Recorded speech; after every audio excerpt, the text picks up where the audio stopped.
అందరికీ నమస్కారం. ముఖ్యంగా ఈరోజు కార్యనిర్వాహక ఎగ్జిక్యూటివ్ మీటింగ్ ఏదైతే ఎక్స్టెండెడ్ ఎగ్జిక్యూటివ్ మీటింగ్ ఏదైతే గాంధీ భవన్లో జరిగిందో, మొట్టమొదటిసారిగా రేవంత్ రెడ్డి గారు ముఖ్యమంత్రి అయిన తర్వాత పిసిసి అధ్యక్షులు ముఖ్యమంత్రి హోదాలో ఈరోజు కార్యవర్గ సభ్యులతో ఈ సమావేశం జరిగింది. ఈ సమావేశంలో చాలా అంశాలు చర్చించుకోవడం జరిగింది. ఈ సమావేశానికి మొట్టమొదటిసారిగా తెలంగాణ కాంగ్రెస్ పార్టీ కొత్తగా నియామకం కాబడ్డ ఇన్ఛార్జ్ దీపాదాస్ మున్షి గారు కూడా వచ్చారు. దీంట్లో 3 రెజల్యూషన్స్ మా పిసిసి ప్రెసిడెంట్ రేవంత్ రెడ్డి గారు అందరి ఆమోదం కోసం ముందు పెట్టారు. అందరూ ఆమోదించడం జరిగింది. మొదటి రెజల్యూషను దీపాదాస్ మున్షి గారిని ఎవరైతే తెలంగాణ ఎన్నికలలో సీనియర్ అబ్జర్వర్గా ఉండి తెలంగాణలో ప్రభుత్వం రావడానికి కీలకంగా పనిచేసినటువంటి దీపాదాస్ మున్షి గారిని తెలంగాణకే ఒక జనరల్ సెక్రటరీ ఇన్ఛార్జిగా రావడాన్ని అందరూ హర్షించి దాన్ని 1వ నెంబరు తీర్మానంగా అందరూ హర్షించారు. రెండోది 6-7 నెలల నుంచి క్రియాశీలకంగా ఇక్కడ ఉండి అన్ని కార్యక్రమాలు ఓర్పుతో అందరినీ సమన్వయం చేసినటువంటి గత ఏఐసిసి ఇన్ఛార్జ్ మాణిక్రావు ఠాకరే గారు పడ్డ శ్రమను అందరిని హర్షిస్తూ దాని మీద 2వ తీర్మానం జరిగింది. వారికి కృతజ్ఞతలు తెలియడం. మూడోది, గతంలోనే పిఎస్సి పొలిటికల్ అఫైర్స్ కమిటీలో మీ అందరికీ తెలిసిందే, పొలిటికల్ అఫైర్స్ కమిటీలో శ్రీమతి సోనియా గాంధీ గారు తెలంగాణ ప్రదాత ఎవరైతే తెలంగాణలో క్రియాశీలకంగా ఉన్న 2014 ముందు యూపీఏ ప్రభుత్వంలో చైర్పర్సన్గా ఉండి తెలంగాణ ప్రదాతగా ఉన్నటువంటి సోనియా గాంధీ గారిని తెలంగాణ నుంచి 2024 పార్లమెంట్ ఎన్నికల్లో తెలంగాణ నుంచి పోటీ చేయాలని చెప్పి రెజల్యూషన్ పాస్ చేయడం జరిగింది. అందరూ కూడా ఆమోదం తెలియజేసారు. ఈ 3 రెజల్యూషన్స్ ఈరోజు మా పిసిసి అధ్యక్షులు ముఖ్యమంత్రి వర్యులు రేవంత్ రెడ్డి గారు ఈరోజు ఈ కార్యవర్గ మీటింగ్లో తెలియజేయడం జరిగింది. అలాగే చాలా అంశాలు చర్చ చేసుకున్నాం. చాలా అంశాలే కాకుండా కార్యకర్తలకు కూడా రేవంత్ రెడ్డి గారు పనిచేసినటువంటి కార్యకర్తలు ఎవరైతే క్రియాశీలకంగా పనిచేసినటువంటి కార్యకర్తలు అందరికీ కూడా గవర్నమెంట్లో వాళ్లకు పదవులు ఇచ్చే అవకాశం ఉంది. అటువంటి వాళ్ళ లిస్టు కూడా ఏఐసిసి సెక్రటరీలు అబ్జర్వర్లుగా పనిచేసినటువంటి 3 ఏఐసిసి సెక్రటరీలు వాళ్ళ లిస్టును కూడా తయారు చేసి ఇచ్చిన ఎమ్మటే ఈ కార్యక్రమం జరుగుతుంది. ఇంకా వేరే ముఖ్య అంశాలు మల్లు రవి గారు కూడా మీతోటి షేర్ చేసుకుంటారు. మీడియా మిత్రులకి నమస్కారం. దాంతోపాటు నూతన సంవత్సర శుభాకాంక్షలు మీ అందరికీ కొత్త ప్రభుత్వం తరఫున కాంగ్రెస్ పార్టీ తరఫున తెలియజేస్తున్నాం. మరి ఇప్పుడే మా media in-charge vice president Kiran Kumar Reddy గారు 3 రెజల్యూషన్స్ గురించి చెప్పడం జరిగింది.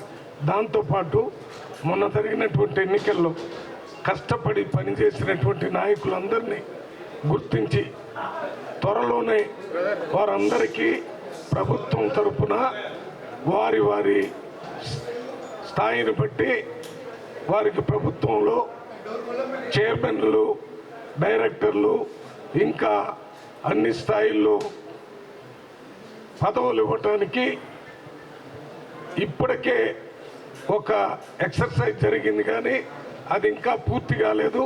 ఇప్పుడు వచ్చినటువంటి మన ఇన్ఛార్జి దీపాదాస్ మున్షి గారు, అదే రకంగా రోహిత్ చౌదరి గారు, విష్ణునాథ్ గారు, తర్వాత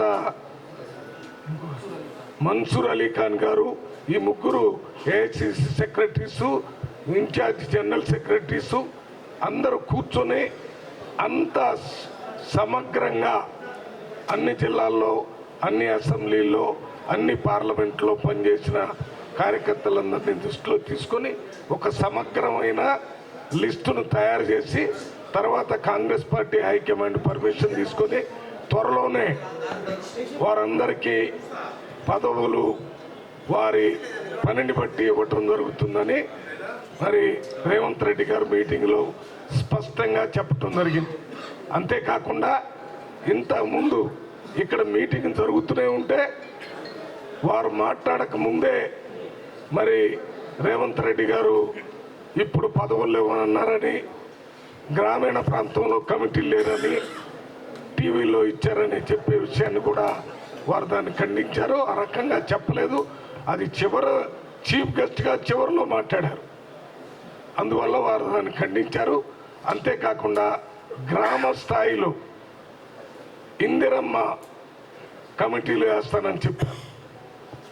ఎవరైతే ఈ బూత్ లెవెల్లో క్రియాశీలంగా కాంగ్రెస్ పార్టీ కోసం పనిచేశారో వారందరినీ దృష్టిలో పెట్టుకొని 5-6 మందితోని ఒక్కొక్క గ్రామంలో ఒక కమిటీని ఏర్పాటు చేస్తానని చెప్పడం జరిగింది. అంతేకాకుండా ముఖ్యమంత్రి గారు కానీ, ఉప ముఖ్యమంత్రి గారు కానీ, మంత్రులు కానీ అందరూ కూడా ఈ కాంగ్రెస్ పార్టీ కార్యకర్తల యొక్క శ్రమ ఫలితంగానే ప్రభుత్వం ఏర్పడింది. నిరంతరం ప్రజల దగ్గర నుంచి వచ్చేటటువంటి మరి సూచనలు, సలహాలని తీసుకునే ప్రభుత్వం పనిచేస్తుందనే మాట కూడా చెప్పడం జరిగింది. అంతేకాకుండా పిసిసి ఈ త్వరలోనే రేవంత్ రెడ్డి గారే పిసిసి ప్రెసిడెంట్ కాబట్టి 8-9 తారీఖుల్లో వారు మన పాత 10 జిల్లాలకు సంబంధించిన నాయకులతో మాట్లాడి రోజుకు 5 జిల్లాల చొప్పున వారి అభిప్రాయాలు తెలుసుకొని ఏ రకంగా పార్లమెంట్ ఎన్నికల్లో ముందుకు పోవాలి, వారి సలహాలు సూచనలు తీసుకొని దాని మీద కార్యాచరణ తీసుకుంటారని, అదే రకంగా మళ్ళీ 10, 11, 11, 12, 13 ఈ 3 రోజుల్లో ఇప్పటికే పార్లమెంటుకు ఒక ముఖ్యమైన నాయకుడు, కొన్ని చోట్ల మంత్రుల్ని, కొన్ని చోట్ల మంత్రులు కానోళ్ళను కూడా ఇన్ఛార్జిగా వేయటం జరిగింది. ఆ ఇన్ఛార్జీలు ఆ 3 రోజుల్లో ప్రతి పార్లమెంట్లో మీటింగ్ పెట్టి ఆ పార్లమెంటుకు సంబంధించిన నాయకులందరితో మాట్లాడి ఆ పార్లమెంట్లో నిలబడే అభ్యర్థుల్ని గెలిపించడానికి కావలసినటువంటి కార్యాచరణ రూపొందించుకోవాలని చెప్పారు. మరి ఈ నెల 14వ తారీఖున దావోస్కి పెట్టుబడుల గురించి మన రాష్ట్ర ముఖ్యమంత్రి గారు, అదే రకంగా శ్రీధర్ బాబు గారు లెజిస్లేటివ్ అఫైర్స్ కమిటీ మినిస్టర్ వారు ఇద్దరు దావోస్కి వెళ్తున్నారు. ఒక్క 4 రోజులు 14 నుంచి 18, 19 వరకు ఉండరు. తర్వాత వచ్చిన వెంటనే 20వ తారీఖు నుంచి మళ్ళీ పార్లమెంటు వైజ్గా రేవంత్ రెడ్డి గారు పార్లమెంటు వైజ్గా మీటింగులు పెట్టి అభివృద్ధి సంక్షేమం మీద రివ్యూ చేయటమే కాకుండా ప్యారలల్గా కాంగ్రెస్ పార్టీకి సంబంధించిన పార్లమెంటు సభ్యుల పరిస్థితుల్ని గమనించి వారు ఏ రకంగా రేపు ఎన్నికల్లో గెలుస్తారనే కార్యక్రమాన్ని కూడా చేపడతానని చెప్పారు. ఇంకొకటి, ఇవాళ మాట్లాడిన వాళ్ళందరూ కూడా ఈ 30 రోజుల, ఈ నెల రోజుల్లో ప్రభుత్వం తీసుకున్నటువంటి చర్యలన్నిటినీ కూడా అభినందించడం జరిగింది. ప్రభుత్వం అధికారుల్ని నియమించడంలో కానీ, లేక పరిపాలనని ముందుకు తీసుకుపోవడంలో కానీ, అదే రకంగా 6 గ్యారంటీల్లో 2 గ్యారంటీలు ఫ్రీ ట్రాన్స్పోర్టు, అదే రకంగా ఇంకొకటి రాజు ఆరోగ్యశ్రీ అమలు విషయంలో చర్చ జరిగింది. 6 కోట్ల మంది మహిళలు ఇప్పటి వరకు ఉచిత బస్ ప్రయాణం చేసినట్టుగా ట్రాన్స్పోర్ట్ మినిస్టర్ పొన్నం ప్రభాకర్ గారు చెప్పడం జరిగింది. అంటే 6 కోట్ల మంది తిరిగారంటే ఒకే మహిళ 4-5 సార్లు కూడా తిరిగి ఉండొచ్చు. 6 కోట్ల మహిళలు ప్రయాణం చేశారు. అది ఎంతో ఉత్సాహంగా మహిళలు ఇచ్చినటువంటి అవకాశాన్ని ఉపయోగించుకున్నందుకు మొత్తం కాంగ్రెస్ పార్టీ మీటింగు యునానిమస్గా ఇది సక్రమంగా జరుగుతుంది.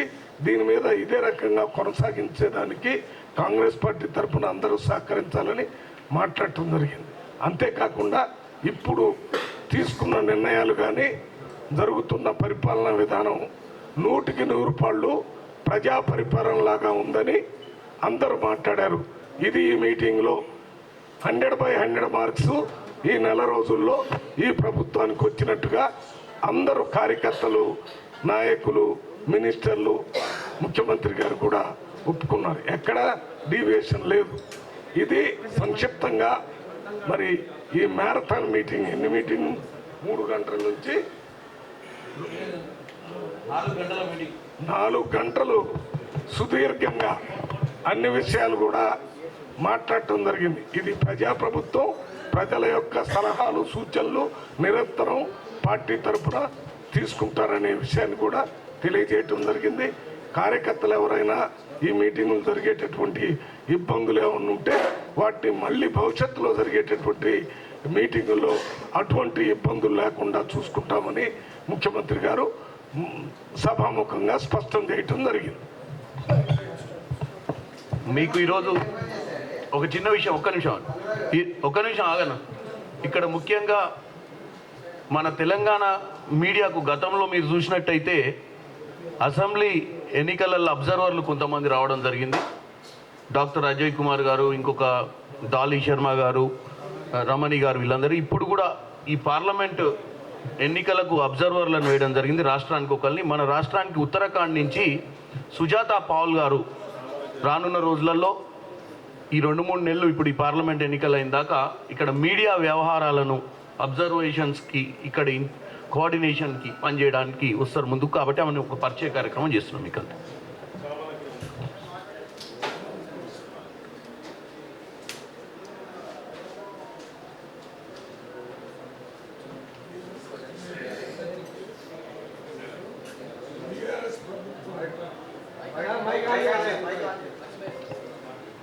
బీఆర్ఎస్ ప్రభుత్వం 30 రోజుల పరిపాలన మీద ఒక బుక్ తీశారు. నేనేమంటున్నానంటే ఇది వాళ్ళ 10 సంవత్సరాల మీద తీసిన పుస్తకం. ఇది మళ్ళీ పోయిందా? అది వాళ్ళు చేశారు. బీఆర్ఎస్ ప్రభుత్వం 2 గదులు ఇల్లు ఇస్తారని ప్రజల్ని మోసం చేసింది. 420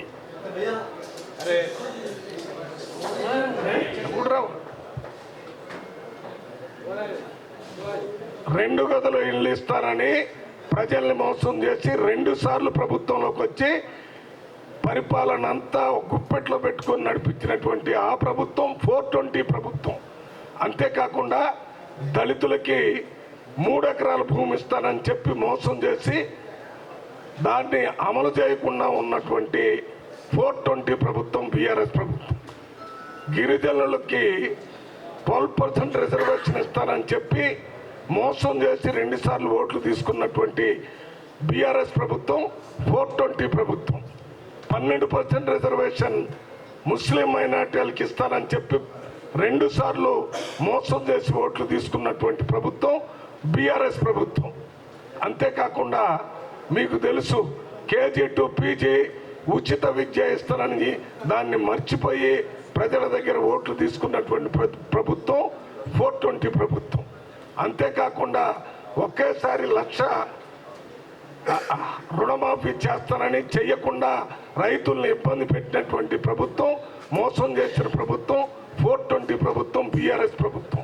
అంతేకాకుండా 2 లక్షల ఉద్యోగాలు ఖాళీగా ఉంచి అమలు చేయకుండా, ఉద్యోగాలలో చేయకుండా, అదే రకంగా పబ్లిక్ సర్వీస్ కమిషన్లో పరీక్షలు పెట్టడం, లీకులు చేయటం, ఉద్యోగాలు ఇవ్వకుండా చేయటం, యువకుల్ని ప్రజలందరినీ మోసం చేసిన ప్రభుత్వం బీఆర్ఎస్ ప్రభుత్వం 420 ప్రభుత్వం. ఈ రకంగా చెప్తూ పోతే అన్ని ప్రజల్ని మోసం చేయటమే. మీరు ఎన్ని అమలు ఇచ్చారు? మేమైతే ఏ అమలు ఇప్పుడు మేము మా తప్పని చెప్తున్నారు. ఈ బీఆర్ఎస్ ప్రభుత్వం మా మేనిఫెస్టో వచ్చిన తర్వాత మేము చెప్పిన వాటికంటే ఎక్కువ చెప్పారు. మేము 4,000 రూపాయలు పెన్షన్ ఇస్తాం పేదవాళ్ళకని, ముసలి వాళ్ళకి కానీ ఇతరులకు కానీ అని చెప్తే 5,000 ఇస్తారని చెప్పారు. అదే రకంగా రైతులకు మేము 15,000 రూపాయలు సంవత్సరానికి ఇస్తారని చెప్తే వాళ్ళు 16,000 రూపాయలు ఇస్తారని చెప్పారు. ఈ అదే రకంగా గ్యాస్ సిలిండర్ మేము 500 రూపాయలకి ఇస్తారని చెప్తే వాళ్ళు 400కి ఇస్తారన్నారు. అంటే మీరు ఈ హామీలు మీరు ఇచ్చినప్పుడు మీకు డబ్బు అమెరికా నుంచి వస్తుందా, జర్మనీ నుంచి వస్తుందా, లేకపోతే తెలంగాణ ఇన్కమ్ నుంచే చేస్తారా? మేము ఏ ఇన్కమ్ నుంచి అంటే తెలంగాణ బడ్జెట్ నుంచే వీటన్నిటినీ అమలు చేయాలని ఇప్పటికే 2 అమలు చేసి రేపు ఎల్లుండో గ్యాస్ సిలిండర్ దాన్ని ఇంకా కొన్ని అమలు చేసి దశల వారుగా 100 రోజుల లోపలనే అన్ని అమలు చేస్తామని హామీ ఇచ్చాం. ఇప్పుడు అయింది 30 రోజులే. అప్పుడే మీరు ఇంకా కాలేదు 30 అంటే ఇంత తక్కువ రోజుల్లోనే మీరు ఈడ కాంగ్రెస్ ప్రభుత్వం హామీలు 420 అని ఇస్తే మీరు 420గా ఉండి మమ్మల్ని అంటాం. మేము తీవ్రంగా ఖండిస్తున్నాం. ప్రజలు బాగా గమనిస్తున్నారు. ఇటువంటి పనులు చేస్తే ఈ ఈ ఈ వచ్చే పార్లమెంట్లో అడ్రస్ లేకుండా, డిపాజిట్ లేకుండా బీఆర్ఎస్ పార్టీ పోతుందని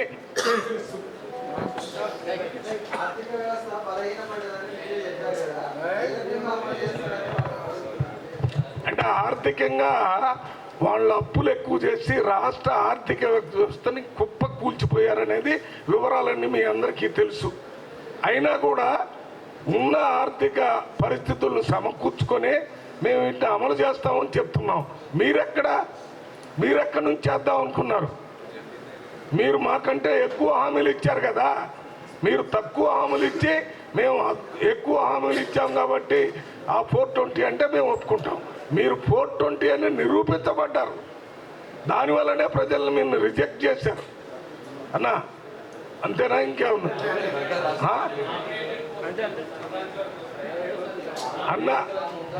అన్నా త్వరలో అంటే తర్వాత జరిగే ఎన్నికలు పార్లమెంట్, దానికంటే ముందే అనేది చెప్పటమే ముఖ్యమంత్రి గారు స్పష్టంగా చెప్పారు. డేటు ఇది ఇవాళ ఎంత 3 లేకపోతే 10 అని నేను చెప్పలేను కదా. అంతకంటే ముందే ఇప్పుడంతా అసలు ఇవాళనే దాని మీద ఒక లిస్టు తయారు చేసుకుని ఢిల్లీ పోదాం అనుకున్నారని ముఖ్యమంత్రి గారు చెప్పారు. కానీ అనివార్య కారణాల వల్ల కొన్ని చేంజెస్ జరిగినాయి కదా. ఇన్ఛార్జెస్ వారు మారటం, వీరు రావటం వల్ల మళ్ళీ కొత్త ఇన్ఛార్జి గారు అన్నీ మాట్లాడుకొని ఆ 3 ఏఐసిసి సెక్రటరీస్, పిసిసి అధ్యక్షులు కూర్చొని అందరి అభిప్రాయం తీసుకొని లిస్టు తయారు చేసుకుని త్వరలోనే పూర్తి చేస్తానని చెప్పారు. క్లారిటీ